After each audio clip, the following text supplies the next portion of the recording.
This is StoryRobot. Welcome to r/Prorevenge. Our story of today is: boyfriend cheats on me with my step-sibling, so I get him kicked out and destroy his relationship with his parents. When I was around 17, I started dating a guy, 19, I'll call him Jake, for the sake of this post.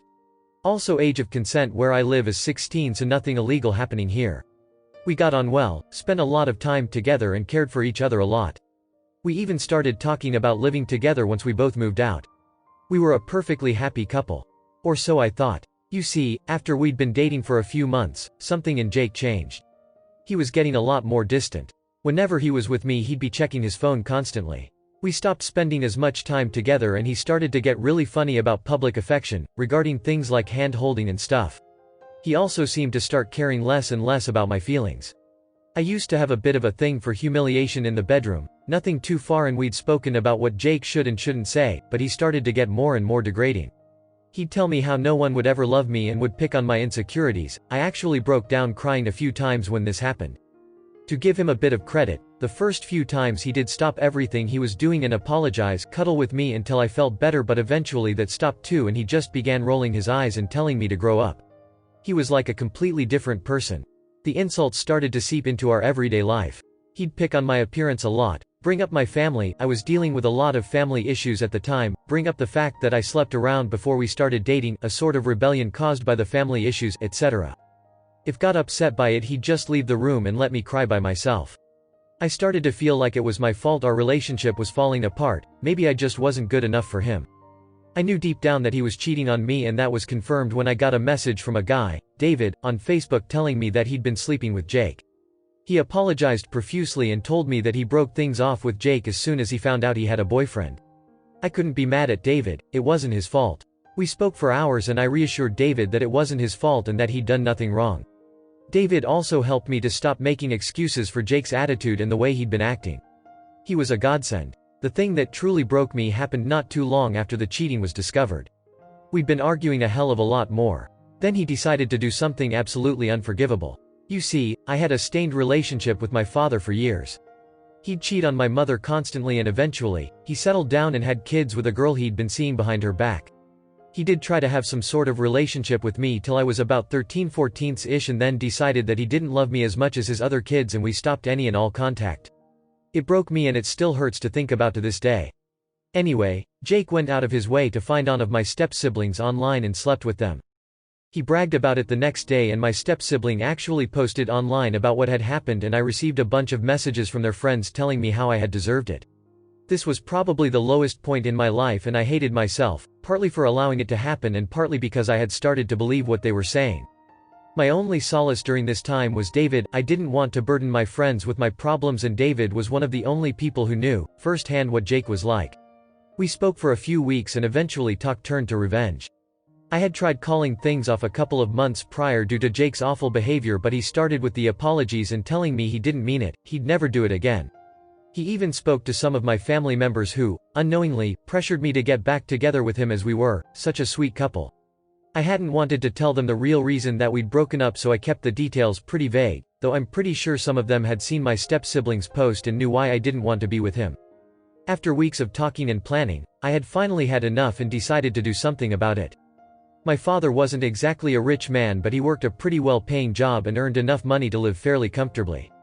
He had begun spreading rumors around when I was younger, during a custody battle with my mother, that he had set up a trust fund for me and that there was enough money there to get me set up in my own place when I was 18, plus a bit extra. I knew that this was absolute bullshit. He tried to get out of paying child support all the time. Of course, he'd never set up a trust fund for me. However, Jake didn't. We'd never spoken about it a lot, but he'd heard the rumors and I'd just always say what I told you folks. My father was an appalling parent who grudged paying my mother child support, so why the hell would he set up a trust fund? But Jake wouldn't listen. He even did his own research into the type of job my father worked and came up with an estimate of how much he thought my father was earning. Though, to his credit, he did drop the subject whenever I asked him to, for a while anyways. I decided to use this to my advantage. Jake and I were still dating, though I avoided him at any chance I got. Until one night where I sat him down and told him that since I'd be turning 18 in a couple of weeks, I'd started thinking about us getting our own place. With the trust fund my father had set up for me. He immediately cheered up at this, and honestly I think that night was the first time in months that he'd said anything nice to me when we weren't in public or with friends, family. This very nearly made me want to call the whole thing off, but I spoke with David later that night and he reminded me that Jake would go back to his usual degrading attitude in no time. We started looking at flats, though Jake was kind enough to let me have the final say and handle the paperwork, because how could he possibly go out and cheat on me if he had to sort out the paperwork for a flat? I was a little surprised by this, to be very honest, as I'd always thought that he'd want his name on the paperwork and everything so I couldn't kick him out. But by this point he'd slept with my step-sibling, degraded me, smashed my self-confidence to pieces and cheated on me regularly. I think by now he thought that I wouldn't kick him out no matter what he did. Anyways, I started taking up extra shifts at work to try and save enough money to actually move out. Not with Jake though, oh no. I was moving in with my friend, Emma. We had both been thinking about moving out for a while anyways, and though, why not just be roommates? We found a cute little one-bedroom flat that was close to our college and work and started getting stuff sorted to move in. I also didn't want to bring any trouble to my mother's door if Jake started kicking up a fuss. Emma had no issues with clawing the face off him if need be and told me not to worry about him coming to our front door. Then came the next part of the plan. I waited till a week or so before Jake and I were supposedly moving into our own flat and stole his phone for a few minutes. He'd stopped caring about leaving his phone unattended and would sometimes flat out brag about how lucky he was to be able to sleep with whoever he wanted and come home to a little beep who'd make him dinner. So that day when he went for a shower, he wasn't all too bothered about taking his phone with him. Perfect. I went onto his phone, deleted my number from his contacts and changed the name of his contact as mine. Pleased, I went to the kitchen, smashed one of the plates. It was my mother's, but it was a cheap one from a local shop and I did replace it as soon as possible. I left for work once everything was done. My mother had left for work a couple hours prior, so she was safe. I just needed a reason for him to get pissed off. And, oh boy, did he get pissed off. His first reaction was to text me, calling me all the disgusting names under the sun. Except it wasn't me he'd texted, it was his mum. I'd texted her in advance and told her that I hoped she'd forgive me, but she had to see what her son was really like. She'd never tried to defend him as much as she just hadn't known quite how bad his behavior was. She'd actually called him out a couple of times where he'd slipped up and been harsh with me when she was there. She went apeshit. I never found out exactly how their argument went, as she phoned him to scream at him and call him out for his shitty behavior, finally seeing how horrible her son was. It didn't help that she'd been sent screenshots of some of the times where he'd admitted to cheating. She was absolutely disgusted by her son's behavior and phoned me to apologize on Jake's behalf. It wasn't her fault though, he's old enough to know how to act like a damn adult. He wound up telling his mum essentially that her opinion didn't matter as he'd be moving in with me anyways.